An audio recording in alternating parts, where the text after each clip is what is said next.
What's up, guys? I'm gonna do a movie talk or movie recommendation video or movie rating video. Because I see like weird news, different things that are not a joke, but yet there's some weird news and it reminds you of comedy movies. But like unarmed robberies and armed robberies, there's some stuff that you don't want to see anybody get killed, but yet there's some things that almost look in your news and remind you of comedies and movies. But I just did a video like that now. But I'm going to talk about one of the funniest movies at the same time. And some of you guys that know me already, that I'm really scrupulous about atheism and diehard atheism, diehard evolution, then diehard religion on the other side, like conservatives and all that, and then the big money religion, the big money sheep religion. And I criticize everything, and sometimes I think everybody should sit there and laugh and watch a movie and take a chill pill, but also remind you stuff that happens in the movies. Of course, it's only a movie, not telling anybody to go out and do such a thing. Don't do no robbing from the rich or giving to the poor or any kind of thing in real life, because in real life, armed robbery carries a pretty stiff sentence, and you'll get arrested and go to jail for a long time. But anyway, in comedy movies, because people are actors, and because they act. And okay, the movie Almost an Angel, your guy that was famous for Crocodile Dundee, that's not a knife. No, that's a knife, My Australian accent's terrible. Let me try that again. Oh, that's not a knife. Oh, that's a knife. But anyway, Paul Hogan, a hell of an actor, or a hell of a guy. Remember, he was even, if any of you guys remember the old commercials, he was, I like the commercials he had were about the Subaru Outback. I actually missed those. That's another reason why I want to talk about this movie and him as actor. And then there was, I guess, bad guys chasing him or something. But I ought to look those up on YouTube and see if they're still around. Do you know what I mean? If people put them on YouTube. So as in the commercial, it was real good. But anyway, this movie, our Crocodile Dundee, Paul Hogan, was a professional thief, breaking into things and hacking and disarming security systems. He didn't do, gun armed robberies. But later in the movie, he doesn't shoot anybody. But there's funny parts in this movie. So he's just getting out of prison and everything, and after his, long, I guess about 5 years in prison, he's being let out. But right, while he's out on the street and everything else, young black kid gets in front of a car, so our hero hurries up and just instinctively grabs the kid and gets him out of the way and saves his life. But he gets hit by the car and winds up in the hospital. So in the movie, of course, the late Michael Landon and his sidekick, the TV in the hospital was on, and I remember all the show Highway to Heaven, And even the way I am scrupulous about everything, in my videos, I advocate everything for a good reason. A guy like good stuff too, but yeah, Michael Landon was still a good guy, I mean, I just, me personally, I don't, well, this movie will appeal to you and me because, of course, not do no armed robberies, don't do anything in real life like in the movie, because it is just a movie. But you kind of got to remind people of that now, because you see things in weird movie, and this is a movie rating. Okay, so he's in the hospital, and when he gets out of the hospital, he believes, there was a miracle and his life was saved. So he starts reading the Bible, and then through the whole movie, not to spoil it, I'm saying this from memory, which is a good thing. Good thing that I don't remember every detail. If I told you every detail, but that's a kind of a movie rating, makes you want to watch it again and find out, what I mean too, but I've seen it a bunch of times.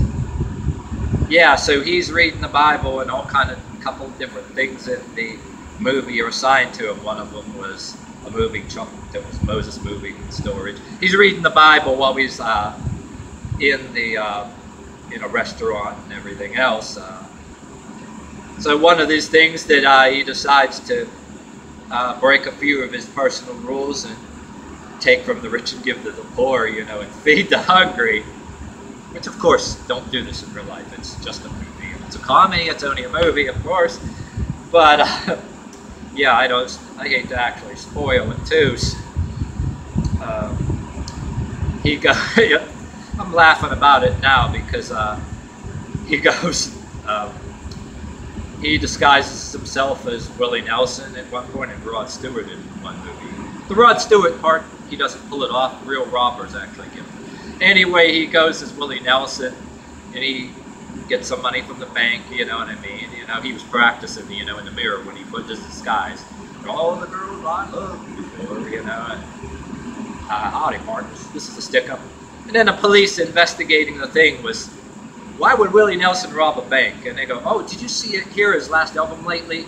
And then the other guy goes, wait a minute, his last album was pretty damn good.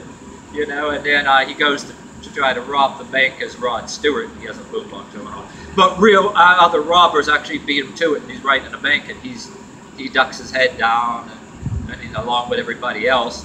So while he's running out of the bank, they shoot guns at him, and he goes, he could have been shot. Nah, he didn't really die. So the robbers in the conversation are saying, I knew you could relax, so we put blanks in your gun. And then so Paul Hogan thinks that they shot him, and he thinks he's bulletproof. And later he's in an alley, and there's a bum drinking back there, and he goes, well, like he's trying to, like he's flying. Oh, okay, I'm bulletproof, but I can't fly yet. So the drunk is staring at him, the homeless drunk, the bum guy is staring at him, and he goes, oh, aerobics, kind of like Jane Fonda. Yeah, and he's jogging away. You know, like he's jogging, doing exercise because he's all embarrassed. He goes to a church, you know, he'd never been in a Catholic church. And he's asking the priest these questions and all that about, did God really call you to be in this racket? And then the priest says, well, God did call me to do his work. And he goes, do you believe in angels and all that stuff? And then the preacher says, like, oh, you're not going to tell me that God told you to save the world from evil politicians, did you? And he goes, no, no, no. And he just takes a bag of the money bag when he did the Willie Nelson. He gives the money to the church and says, for the needy. So he's like, in the movie, he's reading the Bible and everything else, and like giving to the poor. Oh yeah, and then the thing I told you earlier in the movie happened after he was talking to the preacher, and the police are involved. Oh, how much did it was taken on a Willie Nelson film? Oh my God, he took a wad out, you know what I mean? But so then later he's, oh, feed the hungry. So he has a bag on his head that's also the name of, well, no, it's like a Kentucky Fried Chicken bucket. You know, like Kentucky Fried Chicken, but it's a fictitious chicken place and it's outside. So he has the bucket on his head with eyes caught on it. And he goes, but instead of a chicken place, it's like I think a fish place. So he's all feed the hungries and fish, you know, like fishermen, you know, Jesus and the fishermen and all that. So he goes and he puts that bucket on his head and he goes, oh, I'll take so many hundred of these fish sandwiches, and they're going like, their hands, oh, paper or plastic, and he goes, oh, I hate it when they ask me that part. So he makes the news and says, a gun for the news people are saying, a guy was feeding the homeless and giving samples of this fish from this fish place, giving it away, and he evidently obtained this stuff at gunpoint, and the only description he got him is like this, you know, with the bucket on his head. So he later, he goes into this bar, you know, to have himself a beer, and he meets up with some people in a beer and makes friends. And there's a guy in a wheelchair that I guess he had a tumor in his back or something, and his health was failing and stuff. And he kind of, I know, had a bad attitude. And I think in the message in the movie, even though you're not supposed to be callous against anybody that's crippled or handicapped, but I think I made a video that I could have done better. That I says you may have some in the past, and I think I took it down, but I wanted to redo it. But this movie sends a message that, yeah, you're not supposed to be an asshole against handicaps, right? But there's a message, but a handicap can be contemptible even though you feel sorry for them. Once in a while you get a handicap that's a jerk, you know, once in a while. You're not supposed to say that, it's kind of taboo. And you feel sorry for them, you know that's why, but occasionally you get people like, well, anyway, I did volunteer work in my earlier days, years ago, one time in a church, and I went with some church people one time, and I experienced this one time where everybody else is being all happy, you're shaking their hands or getting together to sing church hymns. You're helping wheel everybody, and you visit a geriatric center, you're wheeling a bunch of people in, and you get the one that's very mean, looks very unhappy, and yeah, I had that happen. I'm like, God, it actually swore at me for no reason at all or whatever. Just you get one that doesn't like people and you have to shrug it off. But anyway, and so I had that experience. Let's leave it at that. And if you guys had that experience, you know, anyway, in the movie, the message is like, once in a while you got a guy that's a jerk, but he becomes not a jerk later, and he becomes a good friend, and he helping our hero too, you know. Oh, and since I took video production, different things in college, this appeals to me, and I'll save this for a second later. Anyway, the guy is kind of, you know, even an asshole to his friends, being real rude. And Paul Hogan says, "Whoa, geez, this guy has a chip on his shoulder, don't he?" And then one of these days, you know, somebody he could knock it off or whatever, and he goes, "But he's a cripple." So the guy, our hero tries to talk to him a little bit, and not that you should do this in a real life. He's trying to prove a point. You wouldn't really do this in real life. I don't think in real life it would go over as big. But yet, if you had two people that were already handicapped in wheelchairs, and if one of the other ones got boxing gloves, and providing that neither of them have any physical conditions that prevent them from doing boxing when the other one gets hurt, you could have wheelchair boxing. But anyway, Paul Hogan says, the guy was saying, if I wasn't in this wheelchair, I would kick your butt. And so Paul Hogan sits down, goes fair enough, and gets a chair, and he's doing it all fair. And then guy throws a punch, and whoop, oh, you missed it. And he goes, doink, and he gets him. So they're talking and having this conversation, and then why are you? I guess it says.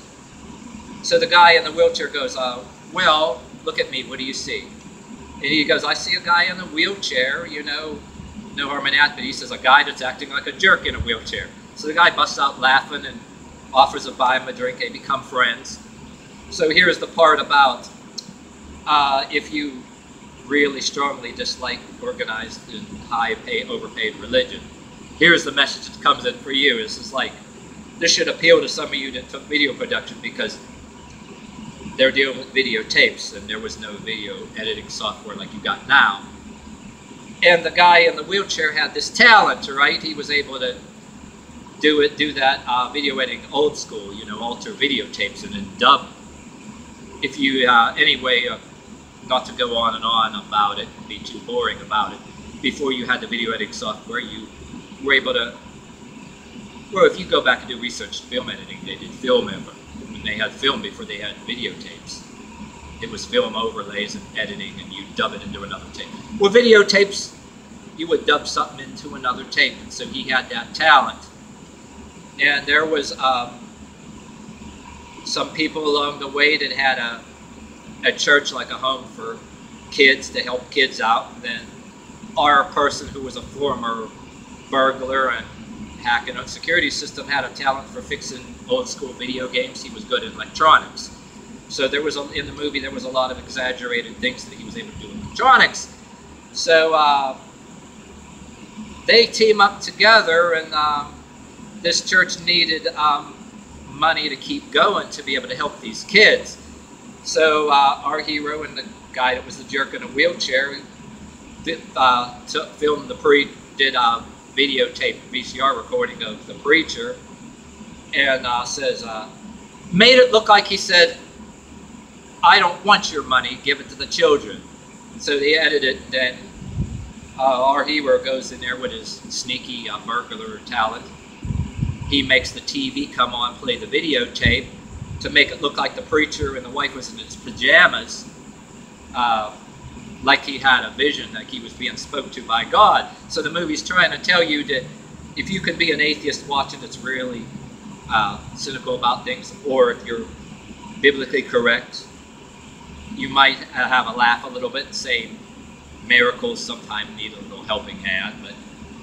But he goes and plays the videotape when the dude's sleeping, and he hurries up and pulls the plug out, and the wife is saying, "Oh, the TV was not on and all that stuff. There was no plug. It's not plugged in. How can a TV be on?" "It's a sign from God. I'm supposed to give this money to the children instead of the overpaid television preacher," right?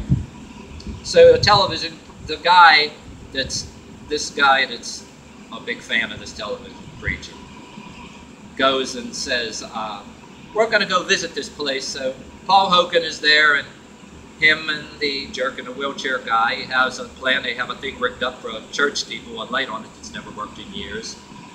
And our hero makes a remote control so it'll light up. And they made it like the steeple was lighting up so that the guy would see it and nobody else, and say, "Oh, what are you talking about? That thing never worked in years. The steeple never lighted. It's old and there's nothing there." And so anyway,